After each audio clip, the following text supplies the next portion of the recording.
سب سے پہلے آپ تمام دوستوں کا شکریہ کہ آپ ہماری دعوت پر تشریف لائے ہیں۔ آج کی پریس کانفرنس میں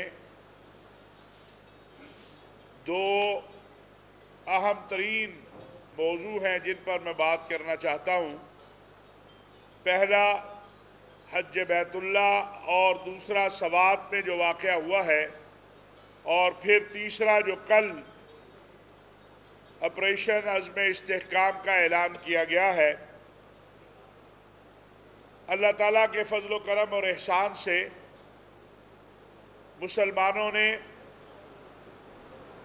حج کا فریضہ سر انجام دیا۔ اس مرتبہ کچھ نظام میں تبدیلیاں تھیں، دھوپ کی شدت تھی، لیکن مجموعی اعتبار سے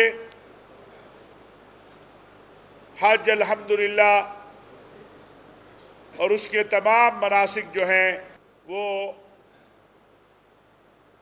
سعودی عرب کی حکومت نے خادم الحرمین الشریفین شاہ سلمان بن عبدالعزیز کی سرپرستی میں اور ولی عہد امیر محمد بن سلمان کی قیادت میں بہت مستحسن انداز سے ادا کیے۔ پاکستان کے 1,68,000 کے قریب حجاج اکرام اس حج میں شامل تھے، جس میں 90,000 پرائیویٹ سیکٹر کے اور باقی گورنمنٹ کی طرف سے جو لوگ گئے تھے۔ دھوپ کی شدت اور جو ضابطہ دیا گیا تھا، بعض اشخاص کی طرف سے اسے نہ تسلیم کرنے کی وجہ سے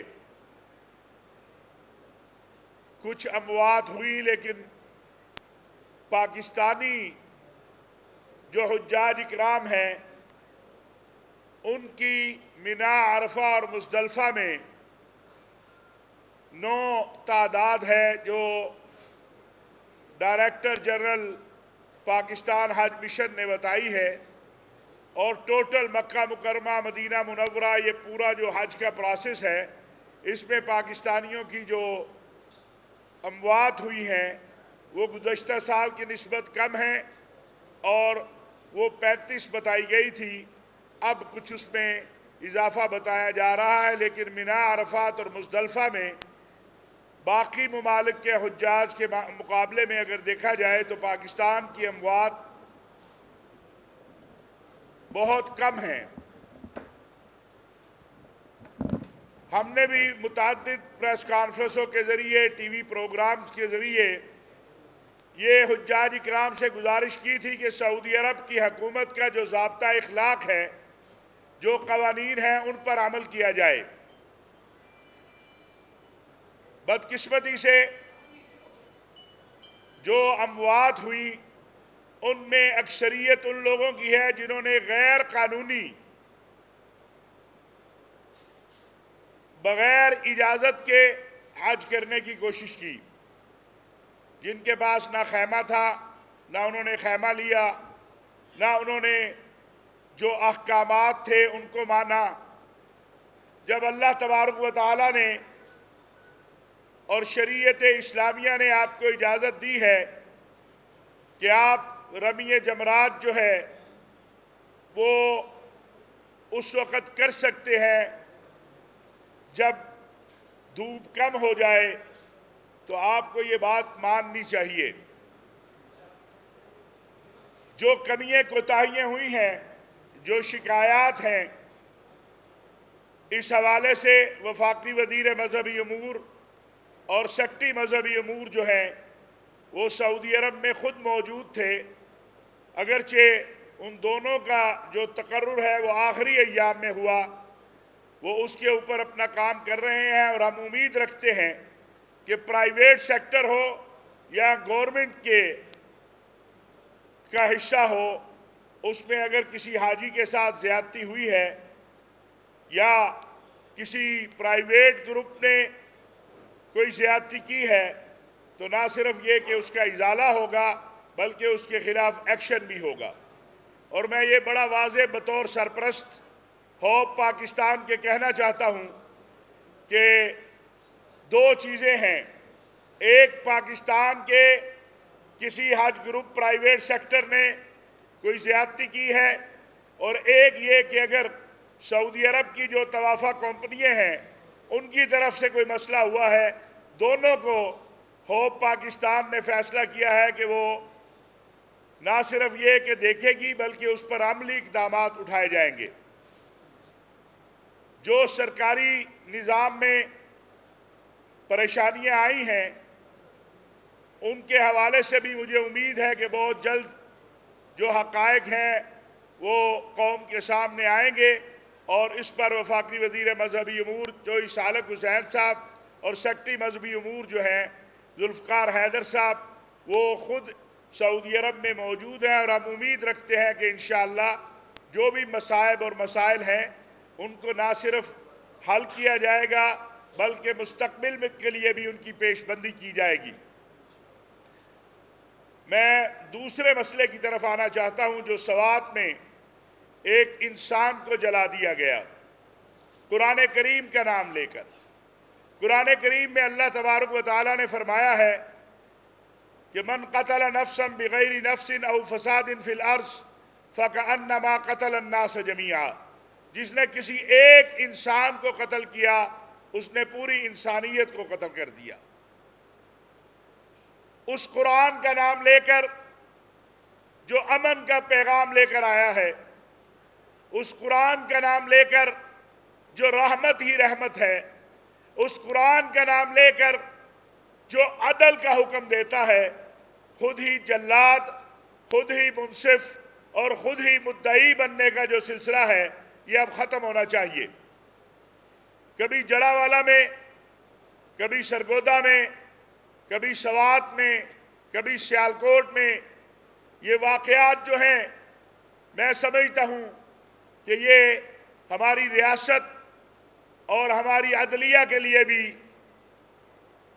سوچنے کی بات ہے. آخر کیا وجہ ہے کہ جب سیالکوٹ، جڑاوالا، سرگودا یہ سب مجرمین سامنے ہیں پھر ان کو سزائیں نہیں ہوتی، اور اگر سزا ہو جاتی ہے تو پھر وہ اتنا لمبا پروسیس ہے کہ وہ ہیرو بن جاتے ہیں. میں یہ بھی کہنا چاہتا ہوں کہ توہین رسالت کے یا توہین مذہب کے یا توہین قرآن کے جتنے بھی مقدمات ہیں، میری چیف جسٹس آف پاکستان سے اپیل ہے کہ 3 ماہ کے اندر آپ مہربانی کریں ان کے فیصلے کریں. کیوں لٹکائے ہوئے ہیں؟ کیوں ان پہ فیصلے نہیں ہوتے ہیں؟ اگر کسی نے توہین مذہب، توہین ناموس رسالت، توہین قرآن کا نام لے کر کسی بے گناہ پہ الزام لگایا ہے تو اس کا بھی فیصلہ ہونا چاہیے، اور کوئی جینون مجرم ہے تو اس کا بھی فیصلہ ہونا چاہیے. کیوں فیصلہ نہیں ہو پاتا؟ اور پھر یہ حق تو کسی کو نہیں دیا جا سکتا کہ وہ خود ہی الزام لگائے اور خود ہی جلاد بن جائے. سوات کا واقعہ، اس سے پہلے خیبر پختونخوا میں آپ کو یاد ہوگا کہ جو واقعات ہوئے بعد میں ہم پڑھتے ہیں کہ جی صلح ہو گئی. یہاں لاہور میں جوزف کالونی جلا دی گئی تھی، تمام مجرم بری ہو گئے. یہ واقعات پاکستان کے نام پر اور اسلام کے نام پر بھی دبا ہیں. یہ اسلام کو، قرآن کو، مسلمانوں کو، پاکستان کو بدنام کرتے ہیں. کیا دنیا میں 56 اسلامی ممالک میں کئی اس طرح کے واقعات ہوتے ہیں؟ کیا مصر میں، سعودی عرب میں، امارات میں، ازبکستان میں، تاجکستان میں بھی اس طرح کے واقعات ہوتے ہیں؟ کیا وہاں رہنے والے مسلمان نہیں ہیں؟ کیا ان مسلمانوں کو محمد الرسول اللہ صلی اللہ علیہ وسلم سے محبت نہیں ہے؟ ہمارا سب کچھ آقا علیہ السلام کی عظمت پر قربان ہے، قرآن کی حرمت پر قربان ہے، مقدسات پر قربان ہے. لیکن کیا مقدسات کا نام لے کر خود ہی جلاد بن جانا، خود ہی مدعی بن جانا، خود ہی منصف بن جانا، اس کی شریعت اسلامیہ اجازت دیتی ہے؟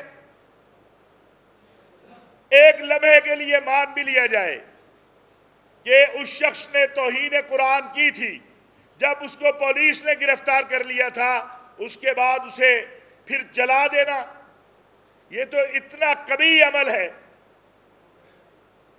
اتنا افسوسناک اور مکروہ عمل ہے جس پر رسول اللہ صلی اللہ علیہ وسلم کی وعیدیں ہیں۔ وہ دین جو میدان جہاد میں بھی سبز گھاس کو روننے اور جلانے سے منع کرتا ہے، اس دین کا نام لے کر ایک بے گناہ یا گناہگار انسان کو جلا دینا۔ میں محترم جناب جسٹس قاضی فائز عیسیٰ صاحب سے یہ گزارش کرنا چاہتا ہوں کہ جناب چیف جسٹس ایک ہفتے کے لیے وی وی آئی پیز اور سیاسی مقدمات کو ایک طرف رکھیے، تمام جو مقدمات سپریم کورٹ میں اور ہائی کورٹس میں ہیں توہین مذہب، توہین ناموس رسالت کے حوالے سے، ان میں جو گناہگار ہیں ان کو سزا دیجیے، جو بے گناہ ہیں انہیں رہا کیجیے، اور یہ جو کیس ہے خواہ وہ جڑا والا کا ہو، خواہ وہ سیالکوٹ کا ہو، خواہ یہ ابھی سوات کا ہو، ان کے حوالے سے قوم کو یہ بتائیے کہ آپ نے فیصلہ کیا ہے کہ آپ سپیڈی ٹرائل کریں گے۔ دوسری گزارش، اس حوالے سے پاکستان علماء کونسل اپنا بڑا واضح فتویٰ اور موقف پہلے دن ہی دے چکی ہے۔ کل آپ نے دیکھا کہ وزیر اعظم پاکستان کی سربراہی میں ہونے والی میٹنگ میں فیصلہ کیا گیا کہ عزم استحکام کے نام سے ایک آپریشن لانچ کیا جائے گا۔ میں سمجھتا ہوں یہ آپریشن انتہا پسندی کے خلاف ہونا چاہیے، عدم برداشت کے خلاف ہونا چاہیے، بڑھتے ہوئے تشدد کے خلاف ہونا چاہیے جو معاشرے میں دن بدن پھیلتا جا رہا ہے۔ ہماری سیاسی قیادت کو بھی اس پہ سوچنا چاہیے، ہماری مذہبی قیادت کو بھی اس پہ سوچنا چاہیے۔ ہم نے پیغام پاکستان کی صورت میں قوم کو ایک متفقہ دستاویز دی ہے جو آئین پاکستان کے بعد سب سے متفقہ ہے، اس پر عمل درآمد کروایا جائے۔ قومی ایکشن پلان صرف یہ تو نہیں تھا کہ چند مسجدوں کے ہارن اتار دیں یا چند جو مؤذن ہیں ان کے اوپر ایف آئی آر دیں۔ قومی ایکشن پلان تو ایک پوری ترتیب تھی ملک میں عدم برداشت کے خاتمے کے لیے۔ اس کے اوپر میری تمام سیاسی مذہبی جماعتوں سے درخواست ہوگی کہ وہ سر جوڑ کر بیٹھے۔ میرے ملک کا جو نوجوان ہے اس کو رہنمائی کی ضرورت ہے۔ معاشرے کے اندر اب تو قومی اسمبلی میں بھی جو زبان پہلے بھی ماشاءاللہ کوئی وہاں بہت اچھی زبان نہیں بولی جاتی تھی، لیکن عدم برداشت کا حال یہ ہے کہ آپ نے دیکھ لیا جو زبان بولی جا رہی ہے۔ سیاسی قیادت اگر پارلیمان میں کھڑی ہو کے ایسی زبان بولے گی تو پھر عام سڑک پہ جو کھڑا ہوا ہے اس سے آپ کیا توقع کرتے ہیں؟ ہمارے ساتھ آزادی پانے والے، ہمارے بعد آزادی لینے والے ممالک، اور ایک کہا جاتا ہے کہ افغانستان، اس پہ بھی میں عرض کروں گا، ہمارے بعد آزادی لینے والے کہاں پہنچ گئے ہیں، معاشی اعتبار سے بھی، اخلاقی اعتبار سے بھی۔ خالی افغانستان کے جہاد میں ہم شریک نہیں تھے، 1983-84 میں ہم سے زیادہ بنگلہ دیش کے لوگ افغانستان کے جہاد میں شریک تھے۔ بنگلہ دیش کے نوجوان، عرب دنیا کے نوجوان، کیا ان ملکوں کے اندر وہ شدت پسندی گئی ہے؟ پھر میرا ملک کیوں نشانہ بنا ہوا ہے؟ محراب و منبر سے پیغام پاکستان کی صورت میں ایک دستاویز ہم نے ریاست کو دے دی ہے. ہمارا مطالبہ ہے کہ جب اس پہ سب کے دستخط موجود ہیں تو پھر جو اس کی خلاف ورزی کرتا ہے اس کے خلاف ایکشن لیا جائے. پیغام پاکستان کو قانونی شکل دی جائے. کیوں قانونی شکل نہیں دی جا رہی؟ سیاسی قیادت اور مذہبی قیادت ان مسائل کے اوپر کم از کم جو ہے وہ مہربانی کرے ہمارے اوپر، اس قوم پہ، اس ملک کے بچوں پہ، کہ وہ مل بیٹھے اور معاشرے کو ایسا معاشرہ بنایا جائے جس میں عام انسان رہ سکے. میں آخر میں ایک بار پھر حج کے حوالے سے سعودی عرب کی حکومت کے بھرپور انتظامات پر ان کا شکریہ ادا کرتا ہوں، اور جو ہمارے ہاں ہمارے حجاج کے حوالے سے کہیں پر بھی کوئی کمی کوتاہی ہے انشاءاللہ اس کو آپ کے سامنے میں بیٹھا ہوں، اس لیے بیٹھا ہوں کہ ایک عزم کے ساتھ میں ہوپ پاکستان کا سرپرست بنا تھا، اور وہ یہی عزم تھا کہ میرے حاجی کے ساتھ کسی کو زیادتی نہیں کرنی چاہیے اور نہیں ہونی چاہیے. میں آپ کے ذریعے، میڈیا کے ذریعے بھی حجاج اکرام سے اپیل کرنا چاہتا ہوں کہ اگر ان کے ساتھ جو معاہدہ کیا گیا اس حوالے سے کوئی کہیں پر کمی ہوئی ہے، کوئی زیادتی ہوئی ہے، تو وہ تحریری صورت میں جو ایک نظم کے مطابق، قانون کے مطابق ضابطہ ہے، وزارت مذہبی امور کو بھی بتا سکتے ہیں، ہوپ پاکستان کو بھی بتا سکتے ہیں، سعودی عرب کی وزارت نے بھی اس کے لیے جو ضابطہ بنایا ہے وہاں بھی بتا سکتے ہیں. انشاءاللہ اس حوالے سے جو بھی اقدامات ہوں گے وہ ضرور کیے جائیں گے. تو آپ حضرات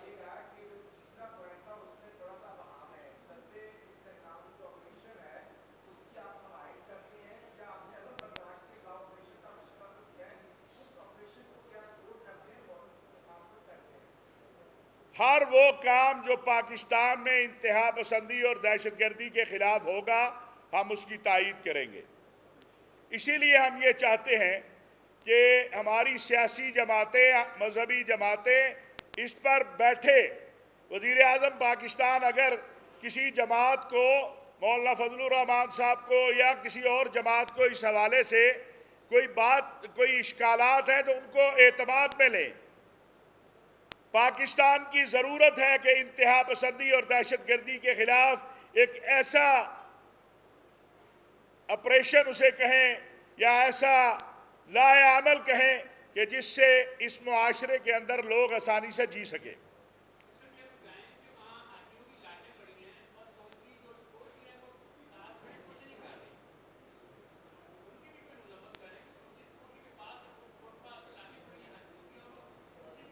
سعودی وزارت صحت کا کام ہے لاشوں کو اٹھانا، ایمبولنسوں کو لے کر جانا. اور اگر آپ مینا میں گئے ہیں تو آپ کو پتہ ہے کہ مینا کے اندر جو رستے ہیں اس میں ٹائم لگتا ہے ایمبولنس کے پہنچنے میں یا باقی چیزوں کے اندر. سعودی اتھارٹیز اس کے اوپر کام کر رہی ہیں. جب ان کے اس حوالے سے موقف آ جائے گا تو انشاءاللہ اس پہ ضرور بات کریں گے.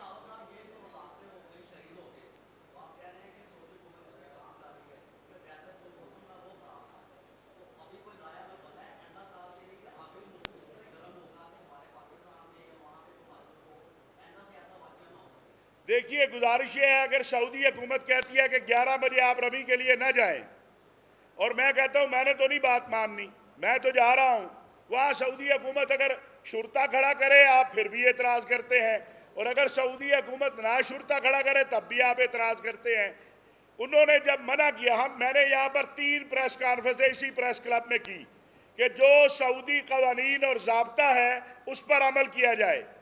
میرا سوال یہ ہے کہ جب سعودی عرب کی حکومت نے گیٹ بند کر دیے، انہوں نے منع کر دیا کہ آپ 11 سے 4 بجے تک رمی کے لیے نہ جائیں، آپ غیر قانونی طور پر بغیر خیمے کے، بغیر نظم کے حج نہ کریں، تو پھر مجھے آپ بتائیے کہ جن لوگوں نے اس کی خلاف ورزی کی ہے.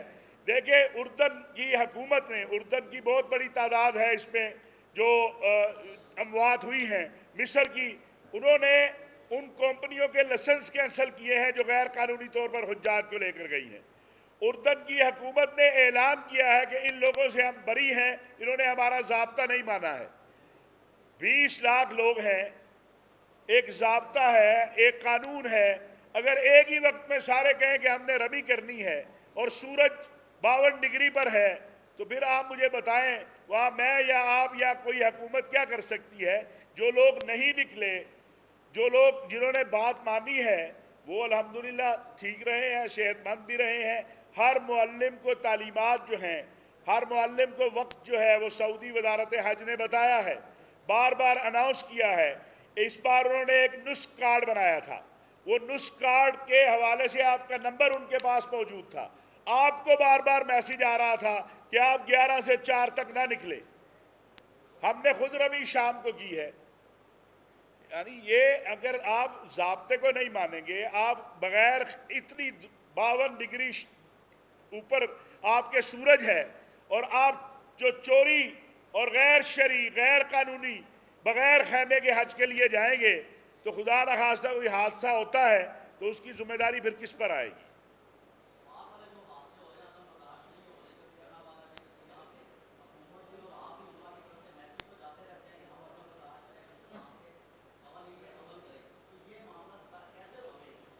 اس کا ایک ہی حل ہے، ہماری عدلیہ طے کرے کہ 3 ماہ میں ٹرائل ہوگا۔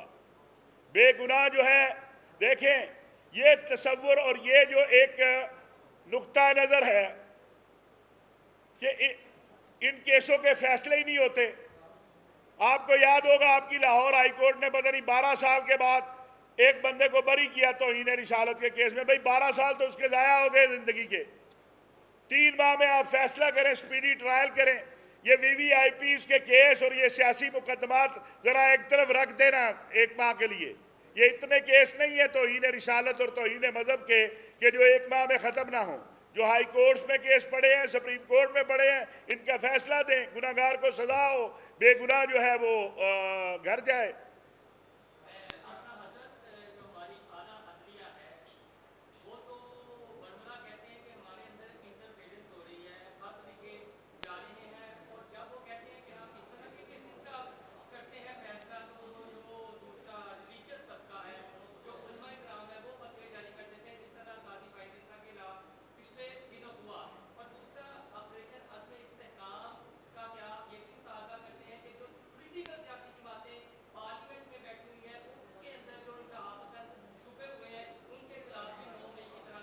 پہلی بات ہے قاضی فائز عیسیٰ صاحب کے خلاف میرا نہیں خیال کسی نے فتویٰ دیا ہے۔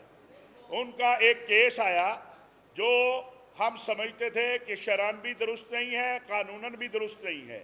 میں نے ہی اپیل کی تھی کہ اس کی ریویو پٹیشن کی جائے، اور وہ ریویو پٹیشن پنجاب حکومت نے کی، قاضی صاحب نے اس کو لگایا، اس کو سنا، تو قاضی صاحب پہ کسی نے فتویٰ جاری نہیں کیا۔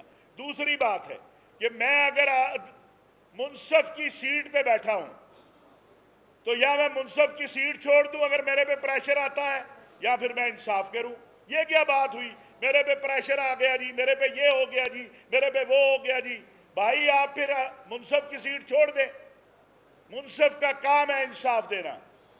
اگر منصف ٹیلی فون سے گھبرا جاتا ہے، یا منصف کسی جلوس سے گھبرا جاتا ہے، یا منصف کسی خط سے گھبرا جاتا ہے، تو پھر اسے اپنے گھر جانا چاہیے، پھر اسے منصف کی سیٹ پہ نہیں بیٹھنا چاہیے۔ دیکھیں انتہا پسند کوئی بھی ہو، میں سمجھتا ہوں بیچارے مذہبی لوگ تو ویسے بدنام ہیں۔ آپ نکالیے مقدمات جتنے ہیں یہ گراؤ جلاؤ کے، آپ کو نظر آئے گا کہ اس کے اندر کون لوگ ہیں۔ تو انتہا پسند دہشت گرد وہ کہیں بھی ہے، اس کے خلاف ایکشن ریاست کو کرنا چاہیے۔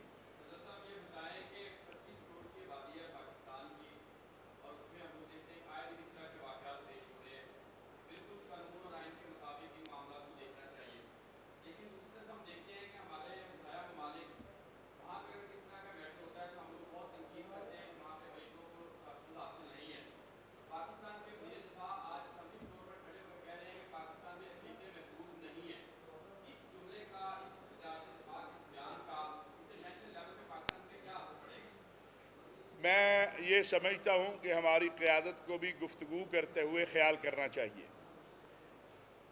ہم یہ نہیں کہتے کہ ہمارے ہاں 100% درست ہے، لیکن میں یہ ضرور کہوں گا کہ ہمارے ہاں اقلیتوں کے حوالے سے بہت سارے معاملات بہت زیادہ درست ہیں۔ جہاں کمی کوتاہی ہے اسی کے لیے ہم کہہ رہے ہیں کہ یہ تو بیچارہ مسلمان تھا، یہ جس کو جلایا گیا یہ تو کوئی غیر مسلم نہیں تھا، تو پھر یہ کیا کریں ہم؟ علماء کا کام، محراب و منبر کا کام جو تھا وہ پیغام پاکستان کی صورت میں ہم نے کر کے دے دیا ہے۔ کتنے سال ہو گئے پیغام پاکستان کو آئے ہوئے، کیوں اسے قانون نہیں بنایا جاتا؟ کیوں اس پہ عمل نہیں ہو رہا؟ اگر میں اس پہ عمل نہیں کرتا ہوں، میں آج آپ کھلے اس اپنا پریس کانفرنس میں کہہ رہا ہوں کہ اگر پاکستان علماء کونسل کا کوئی رہنما اس پہ عمل نہیں کرتا، ہم سے متصل کوئی اس پہ عمل نہیں کرتا، اسے بھی پکڑیے۔ ہم تو اوپن کہہ رہے ہیں یہ سلسلہ تب ختم ہوگا جب آپ انصاف دیں گے، قانون کی بالادستی ہوگی، ہمیں مصلحتوں سے باہر نکلنا ہوگا۔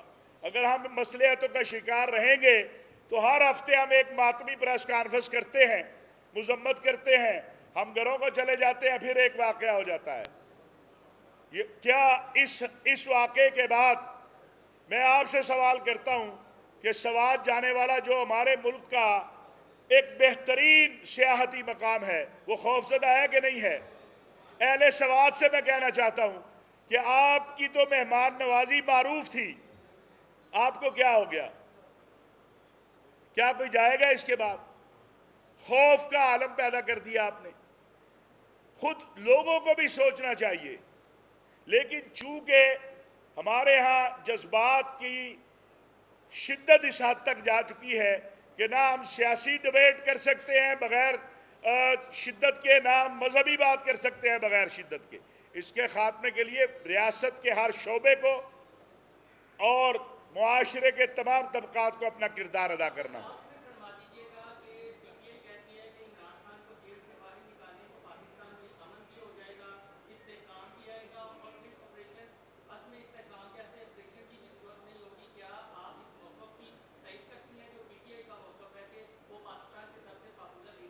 دیکھیے، پاکستان تحریک انصاف اس ملک کی ایک جماعت ہے، اس کے لیڈر عمران خان صاحب ہیں، ان کے مقدمات عدالتوں میں ہیں، عدالتوں کو ان کا فیصلہ کرنے دیجیے۔ یہی تو ہم کہہ رہے ہیں، ابھی آپ یہی سوال کر رہے تھے، ابھی آپ اپنے سوال کا ہی جو ہے جواب جو ہے وہ منفی دے رہے ہیں، میں کیا کروں؟